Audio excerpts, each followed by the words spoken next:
আন্ডারমেট্রিক, কিন্তু মেধা এত প্রখর, সাহিত্যে, গ্রন্থে, প্রবন্ধে বাংলাদেশে অদ্বিতীয়, বাংলা সাহিত্যের ভিতরে অদ্বিতীয়। রবীন্দ্রনাথ ঠাকুর ধনী ছিলেন, জমিদার বংশের সন্তান ছিলেন। তিনি অনেক লেখাপড়া করেছেন, দেশে বিদেশে স্টাডি করেছেন, কিন্তু কাজী নজরুল দেশে বিদেশে এত স্টাডি করার কোনো সুযোগ হয় না, আন্ডার মেট্রিক। তাও কোনোদিন গেছেন স্কুলে, যান নাই। কাগজের অভাবে, পয়সার অভাবে মা তাকে নাম দিয়েছিল দুখু মিয়া। পেট ভরে মা তাকে খাইতে দিতে পারত না, এই জন্য নাম দিয়েছিল দুখু মিয়া। উনি লেখার মতো কলমও ছিল না, কাগজও ছিল না। সেই দুর্ভেদ্যের সময়ে উনি যা লিখে গেছে, রবি ঠাকুর 2 বার জন্ম হলেও আমার মনে হয় এটা অসম্ভব হবে। কথা বলেন ঠিক কিনা? মাঝখানে ওইভাবে আর কারো হবে এটা আমার জানা নাই।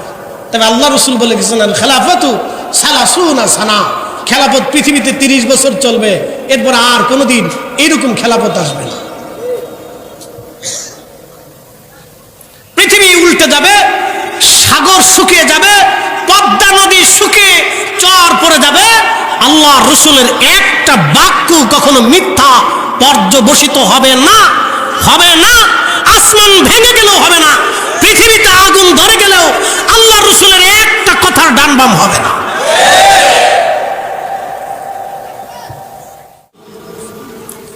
তো সমস্ত রসুলদের যিনি রসুল, সমস্ত নবীদের যিনি নবী, আল্লাহর সৃষ্টি জগতে আমার এই রসুলের মতো আল্লাহ কাউকে মেহবুব বানান না, আর কখনো বানাবেন না।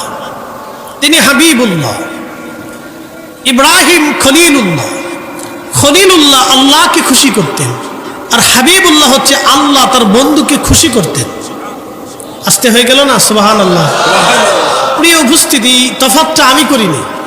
আজ থেকে 900 বছর আগে ইমাম কাজী আয়াস আল মালিকি, ওনার একটি কিতাব আছে কিতাবুশ শিফা, এর ভিতরে তিনি হাবিব এবং খিল্লতের তফাৎ নির্ণয় করেছেন, যে খলিল এবং হাবিবের মধ্যে পার্থক্য কি। আজ থেকে 900 বছর আগে উনি ওনার কিতাবে লিখছেন যে হাবিব এবং খলিলের মধ্যে তফাৎ কি। সর্বশেষ সিদ্ধান্ত হলো, খলিল সবসময় আল্লাহকে খুশি করতেন, আল্লাহ যা বলতেন তিনি তাই করতেন। বলেছেন তোমার স্ত্রী এবং সন্তানকে একবারে নির্জন স্তনে রেখে আসো, তিনি তাই করলেন। বলেছেন তুমি তোমার সন্তানকে নিয়ে কোরবানির মাঠে মিনাতে যে কোরবানি করে দাও, তিনি তাই করতে লাগলেন। ওনাকে যাহা বলতেন উনি আল্লাহকে খুশি করার জন্য তাহাই করতেন।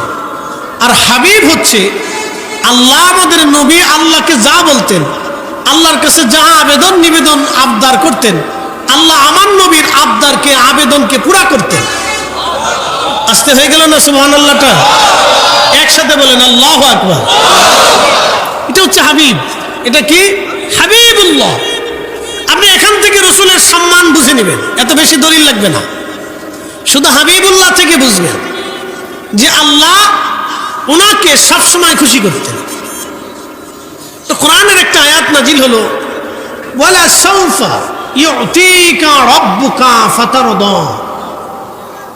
আয়াত নাজিল হওয়ার পরে আল্লাহ তার ভাষায় জানিয়ে দিলেন, বন্ধু আপনাকে অচিরেই অনেক খুশি করবে, বন্ধু আপনাকে অনেক খুশি করবে, অনেক খুশি করবে। তো এখন সাহাবে کرام জিজ্ঞেস করলেন, ইয়া রাসূলুল্লাহ, আয়াত দিয়ে আল্লাহ কি বুঝাইতে চাইলেন? প্রিয় নবী বললেন, সাহাবীরা, মেহশরের মাঠে আমি নবী আল্লাহর কাছে যা চাবো আল্লাহ তাই দিবে। একসাথে বলেন। আপনাদের কি মনে হয় হাসরের মাঠ কায়েম হবে না? এটা কি বাংলাদেশের ফুটবল মাঠের সমান? বাংলাদেশের মতো একটা দেশের সমান? একটা পৃথিবীর সমান? না না না, এই মাঠটা হবে, আই রব, এই মাঠ কত বড় হবে, কত বিশাল হবে।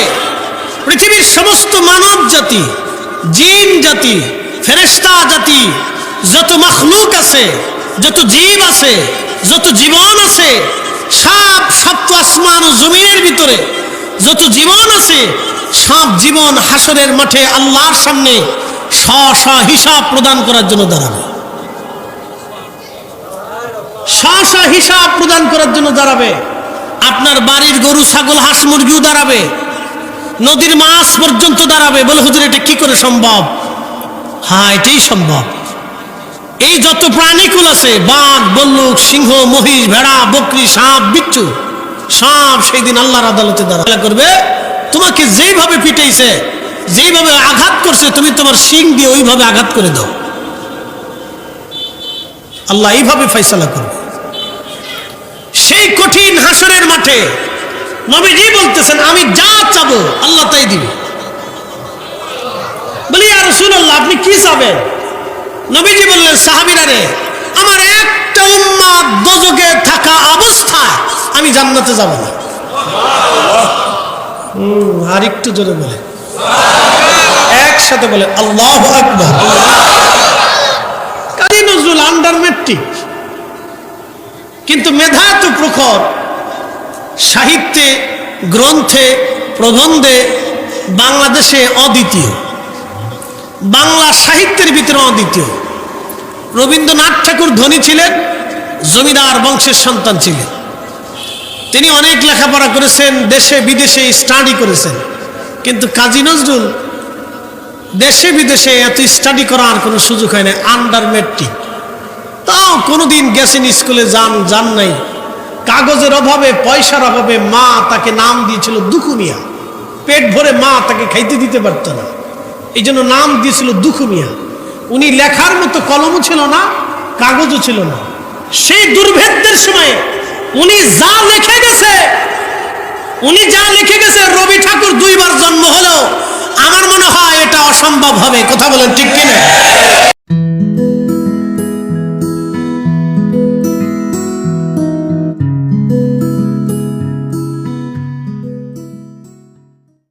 অসম্ভব হবে, কারণ তিনি ধনী ছিলেন, জমিদার ছিলেন, তার কাগজ আর কলমের অভাব ছিল না।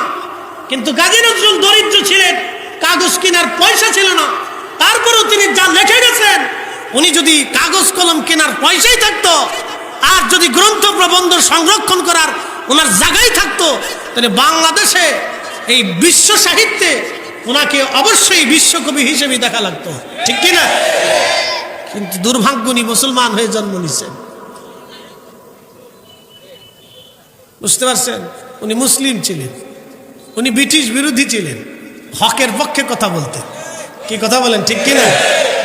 ইনসাফের পক্ষে কথা বলতেন, ন্যায়ের পক্ষে কথা বলতেন, যার কারণে ওনাকে দেওয়া হয় নাই। উনি কবিতার ছন্দে আমার রসুলের শান একটা বলতে যে কি চমৎকার বলেছেন। শ্রেষ্ঠ নবী দিলাম রে তরিয়ে নিতে রোজাহাসরে, পথ না ভুলি তাই তো দিলে পাক কুরআনের বাণী। খুদা তোমার মেহেরবানি, সুন্দর ফল মিঠা নদীর পানি। খুদা তোমার মেহেরবানি। হাজিরিন উপস্থিতি, আমি কোন ভাষা থেকে আমার রসুলের সম্মান এবং মর্যাদা বুঝাবো আমি জানি না। শুধু এতটুকুন বুঝে যাবেন, মেহশরের ময়দানে ফেরেশতারা পর্যন্ত আল্লাহর আদালতের সামনে সেজদার মধ্যে পড়ে থরথর করে কাঁপতে থাকবে। সমস্ত মানব এবং জিন জাতি, সব মাখলুকগুলি আল্লাহর আদালতের সামনে সেজদায় পড়ে কাঁদতে থাকবে। আজকে দুনিয়াতে যারা ধনী, আজকে দুনিয়াতে যারা সম্মানিত, কিয়ামতের ময়দানে দুনিয়ার বহু সম্মানিত ব্যক্তিরা আল্লাহর আদালতে অপমানিত হবে। দুনিয়ার অনেক অসম্মানিত কিয়ামতের ময়দানে আল্লাহর দরবারে তারা সম্মানিত হবে। একসাথে হলো না আল্লাহু আকবার। দুনিয়াতে যারা রিকশাওয়ালা মনে করেন, যদি অন্তরে তাকওয়া থাকে, রসুলের মহব্বত থাকে, ওই ব্যক্তি কিয়ামতের ময়দানে সম্মানিত হবে। দুনিয়াতে যাকে অনেক সম্মানিত দেখতেছেন, হয়তো কিয়ামতের ময়দানে সে অসম্মানিত হয়ে যাবে। সমগ্র সৃষ্টিগুলি আল্লাহর আদালতে আল্লাহর সামনে সিজদায় পড়ে মাথা নত করে পড়ে থাকবে। নবী আলাইহিস সালামগণ তারা আল্লাহর আদালতের সামনে চিন্তিত হয়ে বসে থাকবে, গুনার জন্য তারা চিন্তিত হবে না, কারণ নবীরা মাসুম, নবীদের জীবনে কোনো গুনাহ নাই। পেরেশানির জন্য চিন্তিত হবে না, আল্লাহর কাহারিয়াত দেখে চিন্তিত হয়ে যাবেন সেই দিন যে আল্লাহকে কি করে আজ নরম করা যায়। ঠিক তখনই আমার আপনার নবী রাহমাতুল লিল আলামিন কামার আল্লাহ আরশে আল্লাহর ডান পাশে নিয়ে আল্লাহ সম্মানের আসনে আমার নবীকে মহা সম্মানিত করে রাখবে। জোরে বলা যাবে আল্লাহু আকবার। এই কোরআনে আল্লাহ বলেছেন আসা আসা আইয়াবাআসাকা রাব্বুকা মাকামান মাহমুদা।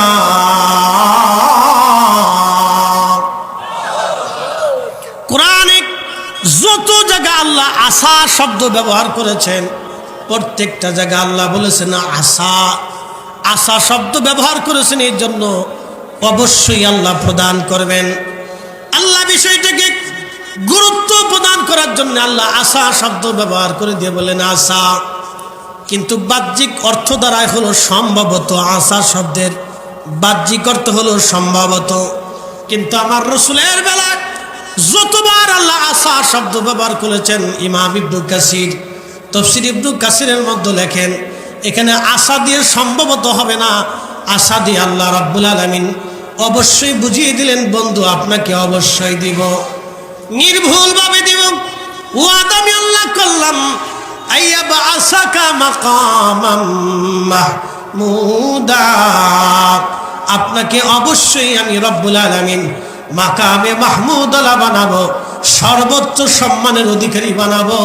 একবার জোরে বলেন আল্লাহু আকবার। সর্বোচ্চ সম্মানের অধিকারী আল্লাহ তাকে বানিয়েছেন। আল্লাহ সেই নবীর উম্মত হিসেবে আমাদেরকে শ্রেষ্ঠত্ব দিয়েছেন। সব উম্মত থেকে 70 গুণ মর্যাদা আল্লাহ আমাদেরকে দিয়েছেন। একসাথে বলবেন না আল্লাহু আকবার। ভাই কত গুণ? জোরে বলেন। সব উম্মত থেকে কত গুণ? সব উম্মত থেকে কত গুণ? আরে এই মর্যাদা দেখে নবীরা পর্যন্ত আফসোস করে বলেছিল, ইয়া রাব্বি আমাদেরকে ওই নবীর উম্মত বানাই দেন। একসাথে বলেন আল্লাহু আকবার। আমরা মসজিদে জুতা চুরি করি, আমরা সুদ খাই, আমরা ঘুষ খাই, আমরা মানুষের জমি কেড়ে নেই, আমরা টাকা মেরে দেই, কি কথা কোন ঠিক কিনা? আমরা এটা করি, অথচ আমাদেরকে আল্লাহ সর্বশ্রেষ্ঠত্ব মর্যাদা দিয়েছেন। 70 গুণ, 70 গুণ দিছে। কুনতুম খায়রা উম্মাতিন উখরিজাত লিন-নাসি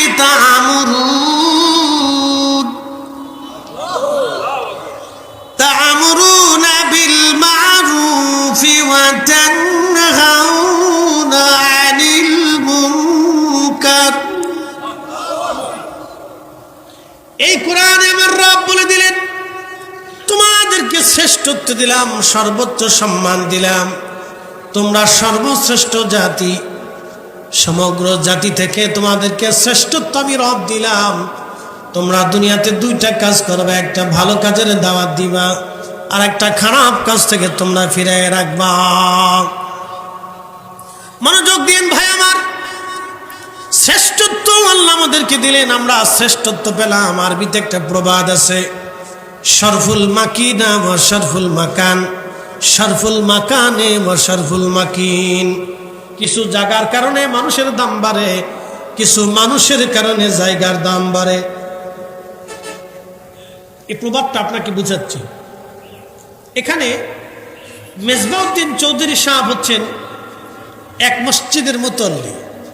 আচ্ছা আপনাদেরকে প্রশ্ন করি, আজকের প্রধান অতিথি মেজবাউদ্দিন চৌধুরী সাহেবকে দিয়ে কি মসজিদ, না মসজিদ দিয়ে মেজবাউদ্দিন চৌধুরী সাহেব? মসজিদ দিয়ে। জোরে বলেন। মসজিদ দিয়ে। মসজিদ দিয়ে মেজবাউদ্দিন চৌধুরী সাহেবের সম্মান বাড়ছে, কি কথা কন না কেন? আজকে যিনি গিয়াসউদ্দিন খান আছেন এই মসজিদের সভাপতি, উনাকে দিয়ে মসজিদ না, মসজিদ দিয়ে উনি, মসজিদ দিয়ে উনি, উনাকে দিয়ে মসজিদ না। প্রশ্ন করি, আমাদেরকে দিয়ে কি নবী না নবী দিয়ে আমরা? বুঝে গেছেন আপনারা? আমাদেরকে দিয়ে রসুল না, বরং রসুল দিয়ে আমরা। নবীর কারণে আল্লাহ আমাদেরকে সব উম্মত থেকে 70 গুণ মর্যাদা, রসুলের কারণে আল্লাহ আমাদেরকে দিয়ে দিছে। এটা বুঝে যাবে। এই যে মসজিদ, এই মসজিদটা কোন মসজিদকে কেন্দ্র করে জানেন? বাইতুল্লাহকে কেন্দ্র করে। ইন্না আউওয়ালা বাইতিন উদিআ লিন-নাসি লাল্লাযী বিবাক্কা লাল্লাযী বিবাক্কাতা মুবারাকান হুদাল লিল আলামিন। হাবিব, আমি প্রথম যে ঘর বানাইছি এটা বাক্কা, আমি এটাকে কেন্দ্র করে তামাম বিশ্ববাসীকে হেদায়েত করব। এই জন্য বিশ্ববাসীকে হেদায়েত করার জন্য জায়গায় জায়গায় জায়গায় জায়গায় মসজিদ আল্লাহ বানিয়েছেন। আপনাদেরকে দিয়ে মসজিদের খেদমত করার তৌফিক আল্লাহ দিয়েছেন। এই জন্য আল্লাহ যাকে কবুল করে তাকে দিয়ে মসজিদ বানায়, তাকে দিয়ে মসজিদের খাদেম বানায়, মসজিদের ইমাম বানায়, মসজিদের মুয়াজ্জিন বানায়, মসজিদের মুতল্লি বানায়, সভাপতি বানায়, ক্যাশিয়ার বানায়, সদস্য বানায়, সেক্রেটারি বানায়, মসজিদের মুসল্লি বানায়, খাদেম বানায়। আল্লাহ যারে কবুল করে তারে বানায়। কথা কন না কেন? ঠিক কিনা? সবাই হতে পারে না, সবাই হতে, যারা বলেন সবাই হতে। এই ঘরকে সম্মান করলে মূলত কাবাকে সম্মান করা হবে। কাবা হচ্ছে সব মসজিদের মা। সব মসজিদের কি? যারা বলেন সব মসজিদের মা হচ্ছে কাবা। কাবাকে কেন্দ্র করে সব মসজিদ, সব মসজিদকে দিয়ে কাবা না, কাবা দিয়ে সব মসজিদ। নবী দিয়ে উম্মত, উম্মত দিয়ে নবী না। এজন্য আরবির প্রবাদ হচ্ছে শরফুল মাকিনা ও শরফুল মাকান, শরফুল মাকানে ও শরফুল মাকিন। এই জন্য আপনাদেরকে বুঝতে হবে এগুলো। কিছু কথা আছে আপনাদেরকে বুঝতে হয়। উম্মত দিয়ে নবী না, নবী দিয়ে উম্মত। আমরা আল্লাহর কাছে সম্মানিত হয়েছি রসুল দিয়ে, আমাদেরকে দিয়ে রসুল সম্মানিত হন নাই। নবীর গুণে নবী নিজে সম্মানিত। এই জন্য শেখ সাদী কবিতার ছন্দে লিখেছেন, বালাগাল উলা বিকামালিহি কাশাফাদ দুজা বিজামালিহি হাসনাত জামিউ সালিহি সাল্লু আলাইহি ওয়া আলিহি। ও নবী, আপনার গুণে আপনি পূর্ণতা পেয়েছেন। একসাথে বলবেন আল্লাহু আকবার। নবীর গুণে নবী নিজে পূর্ণতা পেয়েছেন। আমাদেরকে দিয়ে রসুল পূর্ণতা পান নাই, বরং নবীকে দিয়ে আমরা পূর্ণতা পাই। কি কথা কন না কেন? এই জন্য রসুলকে তাজিম করা এটা মূলত আল্লাহকে তাজিম করা। নবীকে সম্মান দেওয়া মূলত আল্লাহকে সম্মান দেওয়া। রসুলকে খুশি করা মূলত আল্লাহকে খুশি করা। নবীর আদর্শ মানা মূলত আল্লাহর আদর্শ মানা। নবীর অনুসরণ করা মূলত আল্লাহর অনুসরণ করা। রসুলকে বেজার করা মূলত আল্লাহকে বেজার করা। রসুলের শানকে ছোট ছোট করে দেখা মূলত আল্লাহর শানকে ছোট করে দেখা। আমাদের দেশে অনেকে বুঝে না, তো অনেকেই বুঝে না। একদল আছে বুকে হাত বেঁধে নামাজ পড়ে। তাদের বক্তব্য হলো রসুল করিমের আব্বা আম্মা দুইজন কাফের ছিলেন, তারা জাহান্নামে চলে গেছে। আচ্ছা, আপনারা কি মনে হয় আপনাদের কাছে এই কথা বলার পরে আল্লাহ রসুল খুব খুশি হয়, তাই না? বিরাট খুশি হয়। নবী তারে ডাইকে নিয়ে হাসরের ময়দানে আদর যত্ন করে হাউজে কাউসারের পানি খাওয়াইয়া এরপর বেহেশত পাঠাই দিবে যে উম্মত রে, তুই বিরাট মৌলবী ছিলি, আমার আব্বা আম্মারে কাফের বানায় জাহান্নামে পাঠাইছস, আজকে তোর বেহেশত দিয়ে দিই যা। এরকম কিছু ছাগল ফাগল বাংলাদেশে বহু আছে। এগুলো কিয়ামত পর্যন্ত থাকবে। কথা কোন ঠিক কিনা? এগুলো থেকে আমাদের ঈমানকে বাঁচাইতে হবে, ঈমানকে বাঁচাইতে হবে, বিশ্বাসকে বাঁচাইতে হবে। আপনি জানেন কত বড় বিধ্বংসী বক্তব্যটা? আপনি যদি এসে আমাকে বলেন ফরিদি সাহেব আপনার বাপে গরুসুর, তা আমি আপনার এনে চা খাওয়াবো যে ভাই আপনি আমার আব্বারে গরুসুর পেয়েছেন, তা আপনার চা খাওয়াই, কিছু টাকা পয়সা দেই, ওই সামনে হোটেল মোটেল আছে, ভালো যত্ন খেয়েটাই আসে। আপনি আপনার কাছে এসে যদি আপনার মাকে কেউ গালি দেয়, ধরেন আপনার মাকে বেশ্যা বলল, তা আপনি কি ভাববেন? তারা সুমা দিবেন? হ্যাঁ, তা আপনার মা যদি খারাপ হয়, তারপরেও যদি আপনার মা সম্পর্কে বাজে কথা বলে, তারপর আপনার রক্ত হিট হয়ে আসবে। এই কথা কন না কেন? কারণ কি? কারণ হচ্ছে সন্তান কলিজার ভিতর থেকে মাকে ভালোবাসে। আল্লাহ রসুল যেই মায়ের রেহেমের ভিতরে ছিলেন, যে বাবার নসল দিয়ে রসুল পৃথিবীতে আসলেন, সেই বাবাকে আপনি জাহান্নামী কাফের বলে জান্নাতে যেতে চান? লজ্জা করে না? শরম করে না? লজ্জা করা তো উচিত মুসলমানের। আপনি তারা সাহায্য করেন, আপনার লজ্জা করে না?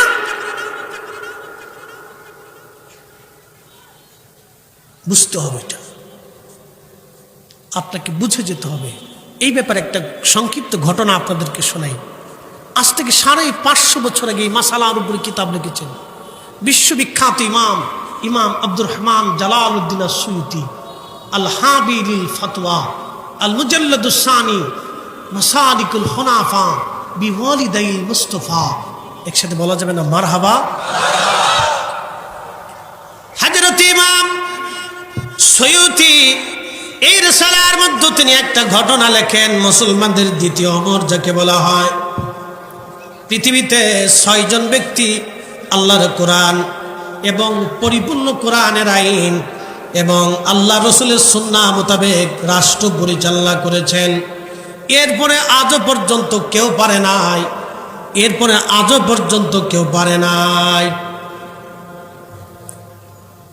যদি বলেন হুজুর সৌদি আরবে ইসলামী শাসন ব্যবস্থা, যদি আপনি তাই বলেন, তাহলে কয়দিন আগে কাবা শরীফের ডিজাইন বানাইয়া স্টেজ বানায় বেড়ি না চাইলা? কি কথা কন না কেন? এটা কি বলবেন?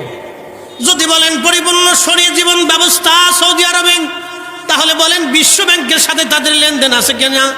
বলবেন হ্যাঁ আছে। তাহলে বিশ্ব ব্যাংকে অবশ্যই সুদ চলে, তাহলে সৌদি আরবের টাকার ভিতরে সুদ ঢুকছে। কি আসতে বলেন কেন? জোরে বলেন। যদি বলেন বাংলাদেশে আপনি আইন চালু করবেন ইসলামী আইন, ভালো, আলহামদুলিল্লাহ, আমরাও মানি, করেন, আলহামদুলিল্লাহ, করলে আরো ভালো। কিন্তু 100% কি হবে? না, হবে না। কারণ বিশ্বের সাথে আপনাকে আদান প্রদান, লেনদেন, অর্থনৈতিক ব্যবস্থা বিশ্ব ব্যাংকের সাথে আপনাকে করতেই হবে। না করলে এই 18 কোটি জনপদে আপনি ভাব দিতে পারবেন না। সামান্য একটু ডান বামে বেগুন 120 টাকা খাচ্ছেন, পরবর্তীতে পর্যায়ে যদি বিশ্ব থেকে আমরা আলাদা হয়ে যাই, সারা ওয়ার্ল্ড থেকে অর্থনীতি থেকে যদি আমরা আলাদা হয়ে যাই, তো 500 টাকা কেজি বেগুন খুঁজে পাবেন না। কথা মনে হয় বুঝেন না আপনারা? তাহলে বুঝে গেল বিশ্ব ব্যাংক থেকে, বিশ্ব অর্থনীতি থেকে আমরা কখনোই দূরে থাকতে পারবো না, এটা সম্ভব না। বিশ্ব বাজারের সাথে আমাদেরকে সমান্তরে অর্থনৈতিকভাবে লড়াই করে যেতে হবে। এই জন্য আপনাকে অবশ্যই বিশ্ব ব্যাংকের ওয়ার্ল্ড নীতিমালা মেনেই আপনাকে ব্যবসা করতে হবে। আর ব্যবসা যখনই করবেন তখন ওই সুদের লেনদেন, আদান প্রদান চলতে হবে, করতে হবে, কিছু করার নাই। তার মানে বোঝা গেল এই 5 জন খলিফা যেইভাবে কোরআন এবং সুন্নাহের পরিপূর্ণ বিধান মোতাবেক রাষ্ট্র পরিচালনা করছে, এইভাবে আর সম্ভব হবে না। আর একজন হবেন, তিনি ইমাম মাহদী আলাইহিস সালাতু ওয়াস সালাম। রাসূল বলেছেন, আমার মাহদী আমার নসলে আমার হাসান আর হুসাইনের রক্তের মাধ্যমে পৃথিবীতে আসবে। তার নাম হবে মুহাম্মদ, বাবার নাম আব্দুল্লাহ হবে। আমি যেইভাবে আল্লাহর কালেমার পতাকা আকাশে উড্ডীন করেছি, পৃথিবীতে আল্লাহর হুকুমত কায়েম করেছি, আমার মাহদী ঠিক ওই নিয়মে, ওই রুলসে, ওই তরিকায় আল্লাহর জমিনে আল্লাহর দ্বীন প্রতিষ্ঠিত করবে। একসাথে বলা যাবে আল্লাহু আকবার। মাঝখানে ওইভাবে আর কারো হবে এটা আমার জানা নেই। তবে আল্লাহ রসুল বলে গেছেন, আল খেলাফতু সালাসুনা সানা, খেলাফত পৃথিবীতে 30 বছর চলবে, এরপর আর কোনোদিন এইরকম খেলাফত আসবে না। পৃথিবী উল্টে যাবে, সাগর শুকিয়ে যাবে, পদ্মা নদী শুকিয়ে চর পড়ে যাবে। আল্লাহ রসুলের একটা বাক্য কখনো মিথ্যা পর্যবসিত হবে না, হবে না। আসমান ভেঙে গেলেও হবে না, পৃথিবীতে আগুন ধরে গেলেও আল্লাহ রসুলের একটা কথার ডান বাম হবে না।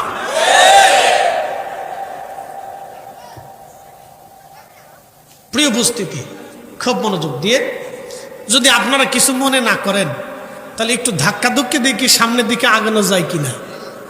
যদি যায় তাহলে সামনের জায়গাটা একটু পুরা করে দিলে, অনেকে পিছে দাঁড়াইতে কষ্ট হচ্ছে, দাঁড়িয়ে থাকতে কষ্ট হয়, একটু জিকির হালতে লা ইলাহা জোরে লা ইলাহা লা ইলাহা লা ইলাহা হাসবি রাব্বি জাল্লাল্লাহ মা ফি কলবি গায়রুন আহা নূর মুহাম্মদ ও নূর মুহাম্মদ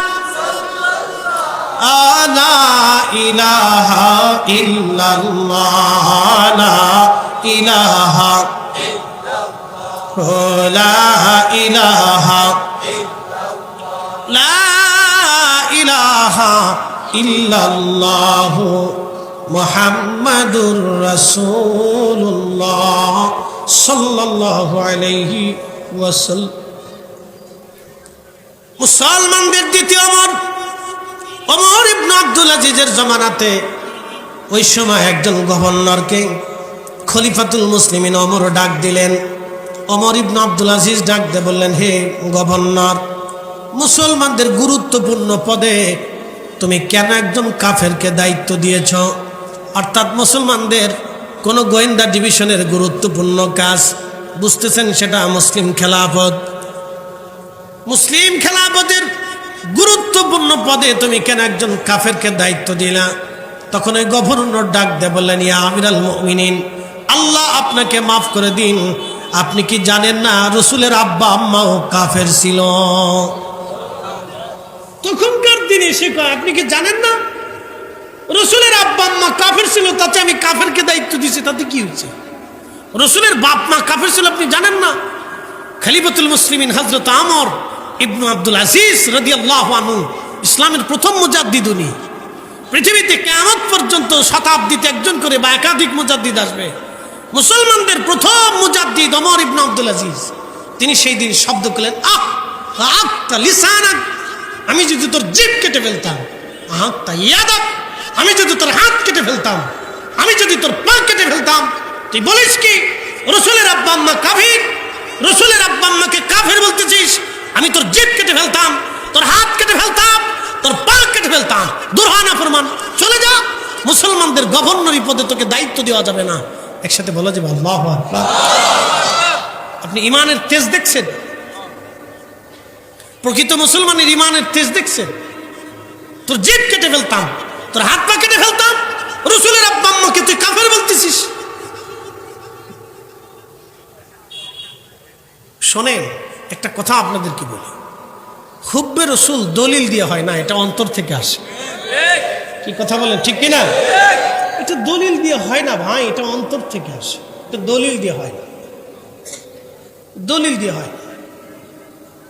রঙ্গিলা রসুল বই লেখছিল ভারতের এক লেখক। সারা ভারতবর্ষ তখনই এক ছিল, পাকিস্তান, ভারত, বাংলাদেশ পুরোটা এক ফ্রন্ট, এক স্থান, হিন্দুস্থান বলা হতো বা ভারতীয় উপমহাদেশ বলা হতো। হিন্দু কিন্তু কোনো ধর্মের নাম না, হিন্দ এটা একটা শব্দ। এই অঞ্চলটাকে প্রাচীন কাল থেকে হিন্দ বলা হতো। হিন্দু কিন্তু কোনো ধর্ম না, ধর্ম হচ্ছে সনাতন। হিন্দুস্থান একটা অঞ্চলের নাম, এই অঞ্চলটাকে প্রাচীন কালে হিন্দ বলা হতো। প্রাচীন কাল থেকে এই অঞ্চলের নাম ছিল হিন্দ। এই হিন্দ থেকে হিন্দুস্তান হয়েছে, মনোযোগ দিয়ে। এটা ছিল হিন্দুস্থান। তো পাকিস্তানের লাহোর এক যুবকের নাম ইলমুদ্দিন, কোন রকম মক্তবে পড়ছে, কাঠ মিস্ত্রি যুগাইলে ছিল, বুঝতে পারছেন? সেই জমানার ব্রিটিশ আমলের যুগাইলে মানে 2-1 পয়সা বেতন পেত, সারাদিন পরিশ্রম করে পেটে ভাতে কাজ করত। এরকম কিছু যুগাইলে আমাদের দেশে আছে না? দেখবেন ওই হোটেলে মোটেলে বিভিন্ন জায়গায় কিছু ছেলেপেলেদেরকে, ছোট ছোট বাচ্চাদেরকে দিয়ে কাজ করায়। পেটে ভাতে দিনে 50 টাকা দিলে থাকবে, না চলে যা। তো গরিব মানুষের বাচ্চা ও কি করবে? গরিব মানুষ ও পেটে ভাতেই কাজ করে। আবার অনেকে থাকতেও বেতন দেয় না, এটা একটা জুলুম, অন্যায়। কথা কোন ঠিক কিনা? ব্যবসা ভালো, কিন্তু ওই গরিব মানুষ ওরে বেতন দেন, ওরে খাটায়, পরিশ্রম করে, এগুলো অন্যায়। জোরে বলেন কি? একসাথে বলেন কি? না, জোরে বলেন কি? অন্যায়, অন্যায়, এটা অন্যায়। এ কোরআন আল্লাহ বলছে অন্যায়। ইন্নাল্লাহা ইয়া'মুরু বিল আদলি ওয়াল ইহসান, আমি রব তোমাদেরকে হুকুম দিচ্ছি তোমরা ন্যায় করবা, ন্যায় করবা, অন্যায় করবা না, অন্যায় করবা না, ন্যায় করবা, ন্যায় আর ইহসান করবা, দয়া করবা, দয়া দয়া দয়া করবা, দয়া। অন্যায় করো না, তোমরা দয়া করো। আল্লাহ এটা শিখেছে। আল্লাহ দয়াশীল, দয়া কর্নেওয়ালাকে আল্লাহ ভালোবাসে। আল্লাহ দয়াশীল, দয়া কর্নেওয়ালাকে আল্লাহ ভালোবাসে। আল্লাহ পবিত্র, পবিত্র খাবার খাওয়ানেওয়ালাকে আল্লাহ ভালোবাসে। আল্লাহ পাক, পাক ব্যক্তিকে আল্লাহ ভালোবাসে। এটা মনে রাখবে। আল্লাহ দয়াশীল, দয়া কর্নেওয়ালাকে আল্লাহ ভালোবাসে। দয়া করবেন না, হাসরের ময়দানে দয়া পাবেন না। দুনিয়াতে মানুষকে দয়া করবেন, হাসরের মাঠে আল্লাহ আপনাকে দয়া করবে। দুনিয়াতে মানুষকে দয়া করবেন না, হাসরে আল্লাহ আপনাকে দয়া করবে না। চির সত্য কথা, না হলে আল্লাহর কালাম মিথ্যা হবে, আল্লাহর জবানের কথা মিথ্যা হয়ে যাবে। প্রিয় উপস্থিতি, ভাই আমার, মাবাসী মনোযোগ দিবেন। দুনিয়াতে মানুষকে দয়া করবেন, দয়া করবেন, ভালোবাসবেন, দয়া করবেন। আল্লাহ দুনিয়াতে দয়া না করলে আল্লাহ কিয়ামতের ময়দানে বান্দাকে দয়া করবে না। অহংকার করবেন না, অহংকারীকে আল্লাহ ভালোবাসে না। দাম্ভিকতা দেখাবেন না, দাম্ভিককে আল্লাহ পছন্দ করে না। কোন অহংকারীকে আল্লাহ পছন্দ করে না। আল্লাহ নবী একদিন ডাক দিয়ে বলতেছে, আল্লাহ আমাকে একদিন ডাক দিয়ে বলেন, হাবিব উম্মতকে বলে দেন, উম্মত যেন আমার চাদর ধরে না টানে। উম্মতকে বলে দেন, উম্মত যেন আমি আল্লাহর চাদর ধরে না টানে। এখন আমি রাস্তা দিয়ে যাচ্ছি, আপনি যদি আমার পাগড়ি ধরে টেনে খুলে ফেলে দেন, তাহলে আমার কি অপমান হবে না? অবশ্যই অপমান হবে। আপনি আমার জুব্বা ধরে টানলেন, আমি রাস্তা দিয়ে এখান দিয়ে হেঁটে যাচ্ছি, আপনি আমার জুব্বা ধরে টানতেছেন, আমি অপমান হব। আল্লাহ ডাক দিলেন, বন্ধু উম্মতকে বলে দেন আমার আপনার উম্মত যেন আমার চাদর ধরে না টানে। আল্লাহ নবী পেরেশান, ইয়া রাব্বি বলো কি? তোমার চাদর ধরে আমার উম্মত টানে, তোমার চাদর আবার কি? আল্লাহ ডাক দিয়ে বলেন, হাবিব অহংকার আমি আল্লাহর চাদর, আমি সারা সৃষ্টি জগতে আর কারো অহংকার হতে পারে না। অহংকার একমাত্র আমি আল্লাহর হবে, আমি আল্লাহ ছাড়া আর কারো অহংকার হতে পারে না। হুজুর আপনি বলে দেন অহংকার আমি আল্লাহর চাদর, আপনার উম্মত যাতে অহংকার না করে, আমি আল্লাহ অহংকারীকে পছন্দ করি না। চির সত্য কথা মনে রাখবেন, অহংকার করবেন পচে যাবেন। সে বক্তা হোক, আলেম হোক, জালেম হোক, জাহেল হোক, ব্যবসায়িক হোক, রাজনীতিবিদ হোক, সে যেই হোক, অহংকার করবেন পচে যাবেন। অহংকার করবেন ধ্বংস হবেন, অহংকার করবেন ধ্বংস হবেন। দুনিয়াতে লাঞ্ছিত, বঞ্চিত, গঞ্চিত হবেন। আল্লাহ আপনাকে কোন দিন কোন সময় বঞ্চিত, গঞ্চিত, লাঞ্ছিত করবে আপনি নিজেও জানেন। কি কথা বলেন না কেন? আল্লাহর সিদ্ধান্ত কি পরিবর্তন হবে? নেভার, কখনোই না। দাম্ভিকতা দেখাবেন না। আমাদের ছেলেরা অনেক সময় বুঝে না। রক্তের গরমে মোটরসাইকেল পাইলে সামনে মুরব্বিও চিনে না, বাপও চিনে না, মুরব্বিও চিনে না, বাপও চিনে না। আজকে আমার হাসনাবাদে এই আসার সময় এক ছেলে বলতেছে, হুজুর দোয়া করে দিয়ে, মোটরসাইকেল চালাইতে যে হ্যাঁ এক হাত কবরে চলে গেছে। ছেলেপেলেরা বুঝে না যে এটা পড়ে গেলে শেষ, হাত যাবে না, হয় পা যাবে না, চোখ যাবে না, জীবন চলে যাবে। ওরা বুঝে না। ওরা মনে করে যত ঢকালা মোটরসাইকেল তত আমার ক্রেডিট। না, ক্রেডিট এটাতে না। যদি ক্রেডিট নিতে চান, যুবক আপনাকে বলতেছি, ক্রেডিট যদি নিতে চান তাহলে মামা আশেপাশে যত গরিব মানুষ আছে, অভাবী মানুষ আছে, ঘরে খাবার দিয়ে আসে। ক্রেডিট যদি নিতে চান তাহলে দেখেন কোনো অসুস্থ ব্যক্তি আছে কিনা, তার ধরে নিয়ে ডাক্তার দেখে চিকিৎসা করান। এটা হলো ক্রেডিট। এগুলি করে আল্লাহ মানুষকে এগুলি করার জন্য পাঠাইছে। আল্লাহ দাম্ভিকতা দেখানোর জন্য, অহংকারের জন্য আল্লাহ মানুষকে দুনিয়াতে পাঠাই নেই। আল্লাহ মানুষকে পাঠাইছে মানুষের উপকার করার জন্য, ঠিক কিনা? এগুলি করার জন্য আল্লাহ পাঠাইছে। আল্লাহর কসম করে বলতেছি, ফরিদি সাহেবের পাগড়ি সুন্দর, ফরিদি সাহেবের বয়ান সুন্দর, ফরিদি সাহেবের ওয়াজ সুন্দর, ফরিদি সাহেবের কথা সুন্দর, ফরিদি সাহেবের নামাজ সুন্দর, ফরিদি সাহেবের কণ্ঠ সুন্দর, ফরিদি সাহেবের ওয়াজ শুনে বহু মানুষ মুগ্ধ হয়ে বসে থাকে। কিন্তু আমি তাহাজ্জুদ নামাজ পড়ে সকালবেলা খেয়ে দে বিশ্রাম করলাম, আর আমার প্রতিবেশী ক্ষুধার্ত অবস্থায় রাত্রিবেলা কাটালো, ফরিদি সাহেব তাহাজ্জুদ পড়তে পারে, তাহাজ্জুদ তাকে জান্নাতে পাঠাবে না। কথা মনে রাখবেন, দিন বুঝে যাবেন, দিন বুঝে যাবেন। মানুষের উপকার হয়ে কাজ করে, এগুলি আল্লাহ আমাদেরকে এই জন্য দুনিয়াতে পাঠাইছে। আল্লাহ আমরা অন্য কারণে পাঠাইছে না, আল্লাহ এগুলি করার জন্য দুনিয়াতে পাঠাইছে। ক্রেডিট যদি নিতে চান, হত দরিদ্র গরিব মিসকিন দেখে তাদের ঘরে খাবার দিয়েছেন। কোনো মা যদি অসুস্থ থাকে, বৃদ্ধ ধরে নিয়ে ভালো ডাক্তার দেখায়, তার সেবা করান, চিকিৎসা দেন, ওষুধ কিনে দেন, এটা হলো ক্রেডিট। খালি মোটরসাইকেল চালা ভাব করে ঘোরার, এটা কোনো ক্রেডিট না। ওই পার্কে মার্কে যেখানে সেখানে চলে যাবেন, ক্রেডিট দেখাবেন আমার অনেক পয়সা আছে, এটা কোনো ক্রেডিট না।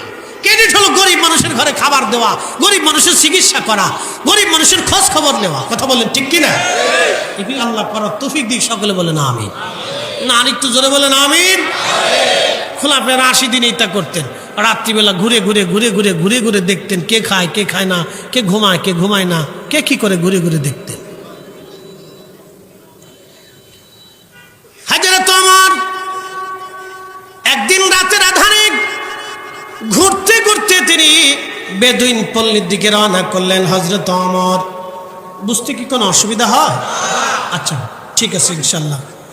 এই কথা যদি না বোঝা যেতে বলবেন যে হুজুর আমরা স্পষ্ট বুঝতেছি না, তা আমি চেষ্টা করবো। ভাইরে, একটা মাহফিল মানে 1 বছরের একটা চিন্তা চেতনা থাকে। এই যে আজকে শেষ হবে, কালকে থেকে আবার এই কমিটি আস্তে আস্তে আস্তে আস্তে তিলে তিলে তিলে তিলে তিলে তিলে আগামী বছরের জন্য জমা হয়। ওলামা একরাম আসবে, কথা শুনবে, আপনারা তাদের কথা শুনবেন। তা আমি যদি আপনাদেরকে বুঝাইতে না পারি, তাহলে আমার অনেক বড় একটা ব্যর্থতা থাকে। কথা ঠিক কিনা? আমার অনেক বড় একটা ব্যর্থতা থাকবে আমি যদি আপনাকে বুঝাইতে না পারি। আর যদি 10 জনের ভিতরে একজন বুঝা বাড়ি চলে যায়, তাহলে ভাই আমার এই সবার পরিশ্রমটা আজকে সার্থক হবে। শোনেন, যে দান করে, আমাদের দেশে ধনীরা দান করে না। তো ধরেন আমাদের মেজবাউদ্দিন চৌধুরী সাহেব, তিনি এই অঞ্চলের জন্য রমজান মাসে কিছু দান সৎকার, চাল ডাল প্যাকেজ করে উনি নিয়ে আসছে, সব গরিবের বাড়িতে উনি দেবে। তো আপনি কি করলেন? মেজবাউদ্দিন চৌধুরী সাহেবের সাথে আপনি তাকে সাহায্য করলেন, তার মাল ধরে মাথায় করে নিয়ে গরিব মানুষের বাড়ি পৌঁছাইছেন। উনি 50 লক্ষ টাকার মালও যদি দান করে, যেই 50 লক্ষ টাকার যে সওয়াব হবে, আপনি মাথায় করে নিয়ে গরিব মানুষের বাড়ি দিয়ে আসছেন, ওনারা সাহায্য করছেন, ওই একই সওয়াব আল্লাহ আপনার আমল নামায় দেবেন। কে আসতে হলো কেন? জোরে বলেন। তাহলে দেনেওয়ালা আর বাটনেওয়ালা, বাটনেওয়ালা বুঝছেন নি যে বিলায় বিলায় বাইটে বাইটে দেয়, দিয়ে আসে, পৌঁছায় দেয়। তাহলে যিনি পয়সাওয়ালা আর যিনি সাহায্য করনেওয়ালা, দুজনকে আল্লাহ সমান নাকি দিয়ে দিবে। একসাথে বলবেন আল্লাহু আকবার। এটা কেন দিলেন? এটা উম্মতে মুহাম্মাদি হওয়ার কারণে পাইছেন। যদি এই রসুলের উম্মত না হতেন, তাহলে এটা পাইতেন না। শুধু এই নবীর উম্মত হওয়ার কারণে, টাকা আপনার না, টাকা আরেকজনের, শুধু আপনি সাহায্য করছেন, তাতে আপনার নেকি। আপনারা যে আসছেন, বসছেন, মুখ দিয়ে জবান দিয়ে কথা দিয়ে সাহায্য করছেন, আজকের মাহফিল হওয়ার জন্যে সবার যে নাকি, সবার সে নাকি। যারা টাকা দিছে তারও নাকি, যারা আপনার সাহায্য করছেন কথা দিয়ে, হাত দিয়ে, মুখ দিয়ে, জবান দিয়ে, তারও সেই একই নাকি। একসাথে বলা যাবে না আল্লাহু আকবার। আল্লাহ কি আমরার মতো গরিব টরিব নি, কিপটে টিপটে নি, আল্লাহর অভাব টভাব পড়ছে নি? না, আল্লাহ দিতে চায়। যা বান্দা, ল ল ল ল, নিয়ে যা বান্দা, নিয়ে যা। আল্লাহ দিতে চায়, আমরা দিতে চাই না। হযরত খলিফাতুল মুসলিমিন আমার রাতের আধারে ঘুরে ঘুরে তিনি বেড়াচ্ছেন, দেখতে চান কে কি করে কে কি করে না। আজ দেখবো। হযরত ওমর রওনা দিয়ে চলে গেলেন। রাতের আধারে তিনি লক্ষ্য করলেন এক মহিলার কোলের মধ্যে বাচ্চা। মাঝে মধ্যে বাচ্চাটা জোরে জোরে চিৎকার মেরে কেঁদে উঠে। আপনারা জানেন, যাদের দিল নরম হয়, যারা আল্লাহওয়ালা হয়, তাদের দিল সবসময় নরম থাকে, ঠিক কিনা? যারা আল্লাহওয়ালা, তাদের দিল সবসময় আল্লাহ সফট করে দেয়, নরম করে দেয়।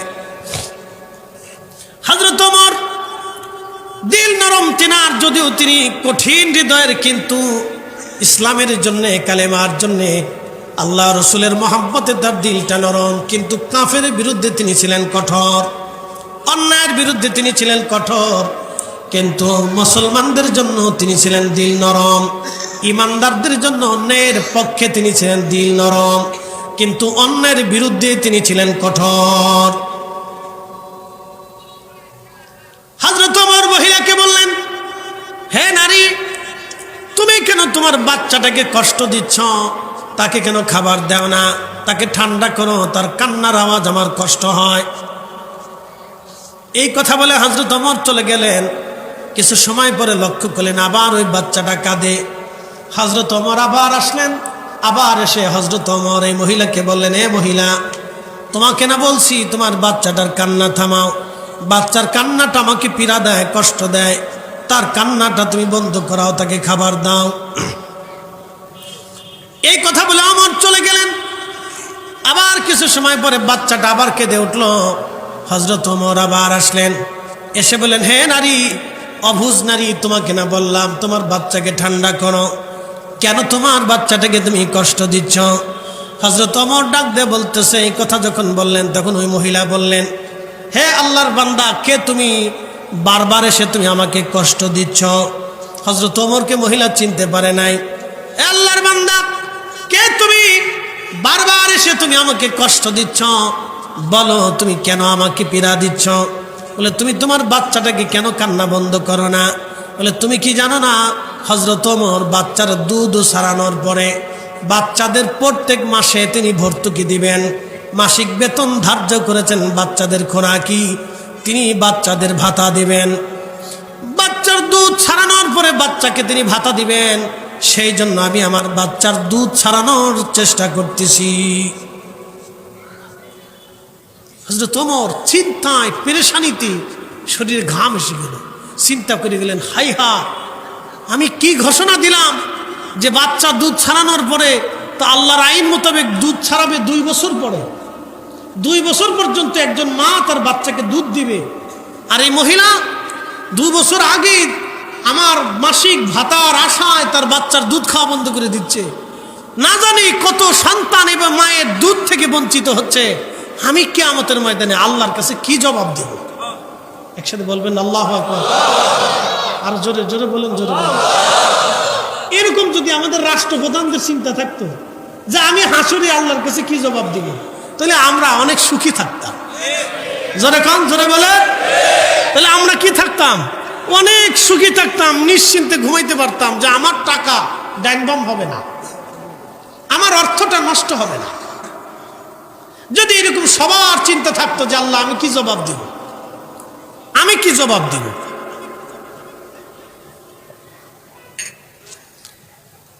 তো চিন্তায় হযরত ওমর চলে আসলেন। মসজিদে নববীতে ফজরের নামাজের সময় নিজে নামাজ পড়াইতেন। একসাথে বলবেন আল্লাহু আকবার। আপনাদেরকে আজকে বলে দিই, আমাদের ডিসি সাহেব যদি প্রত্যেক জুমাতে এই মুন্সিগঞ্জ জেলার কেন্দ্রীয় মসজিদে যদি উনি প্রত্যেক জুমাতে আমাদের ডিসি নামাজ পড়াইতেন, আর আমাদের এসপি সাহেব যদি প্রত্যেক জুমাতে কেন্দ্রীয় আরেকটা সেকেন্ড মসজিদে যদি জুমা পড়াইতেন, আমাদের প্রত্যেক থানার যিনি প্রধান টিওনো আছেন তিনি যদি একটা মসজিদে নামাজ পড়াইতেন প্রত্যেক জুমাতে, আমাদের যিনি মুন্সিগঞ্জের জেলার যিনি প্রধান জজ আছেন, জজ তো একটা জেলার প্রধান, ডিসির উপরে মর্যাদা, এসপির উপরে তিনি প্রধান, তো জজ সাহেব যদি তিনি আরেকটা ভালো বড় মসজিদে তিনি যদি নামাজ পড়াইতেন তাহলে কেমন হইতে বলেন তো?